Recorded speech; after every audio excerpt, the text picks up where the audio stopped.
Hello guys, welcome back to the channel. In today's video, I'm going to show you how you can upload photos from your Google Drive to Canva.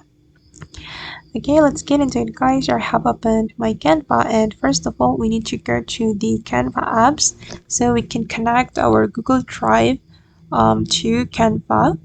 Go to the apps, and then we're going to go to your apps. Okay, and here you just need to scroll down until you find Google Drive, and you can choose the Google Drive account you want to connect to Canva.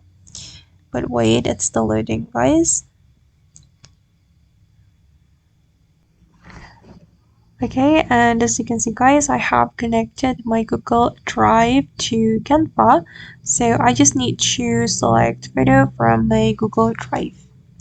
For example, I'm going to choose my photos folder. Okay, these are photos from my Google Drive, and I'm going to select one of them. I'm just going to choose this one. Okay, we just need to click on the photo or the image. Alright, and now the image from my Google Drive has been added to my design. Okay guys, and that's all the way to upload photo from Google Drive to Canva. I hope this tutorial will be useful for you. Thank you so much for watching, and bye!